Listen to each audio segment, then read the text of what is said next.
मित्रांनो, आज दुपारी थायलंडच्या फुकेतमध्ये एका चांगल्या एरियामधून जात असताना पाहिलेली एक गंमत दाखवतो. थाई भाषेतला हा लिहिलेला बोर्ड, त्याच्या खालचं बसचं चित्र आणि शेजारी उभी असलेली ही अगदी अबंडन केलेली, भंगारात निघालेली बस अशी पाहिली. पण बसवरती लिहिलेलं जे होतं त्यामुळं मात्र माझं कुतूहल जागृत झालं आणि मग ओपन असा बोर्ड तिथं असल्यामुळं त्या दरवाजापाशी आतमध्ये शिरलो मी बसच्या. तर बाहेरून ही बस अगदी अबंडन झालेली भंगारमधलीच बस होती. परंतु त्या बसला आतनं गेलो तर अगदी दृश्य वेगळं होतं. ती बस कन्व्हर्ट करून आतमध्ये एक अगदी असं छानपैकी सॅलून होतं, हेअर सॅलून होतं. हेअर स्पाचा सेटअप, 2 कस्टमर होते.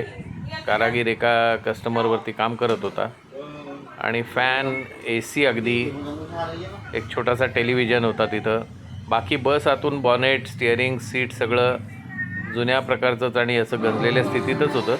परंतु बाकी त्याचं इक्विपमेंट, चकचकीत आरसे होते, सॅलूनच्या चेअर्स होत्या आणि एकंदरीत छान चाललेलं दिसत होतं. कॉस्मेटिक्स सगळी चांगल्या पद्धतीची होती आणि कारागीर कसबी असावा, कारण एकाचा हेअरकट चालू असताना दुसरा कस्टमर वेटिंगमध्ये होता, आज ऑड डेला दुपारीसुद्धा.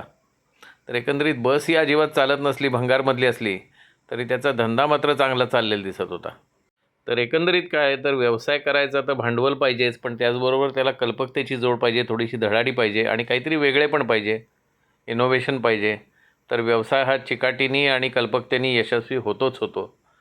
हेच यातनं बघायला मिळालं. तर अशी ही एक छोटीशी गंमत थायलंड फुकेतमधली आज दुपारची.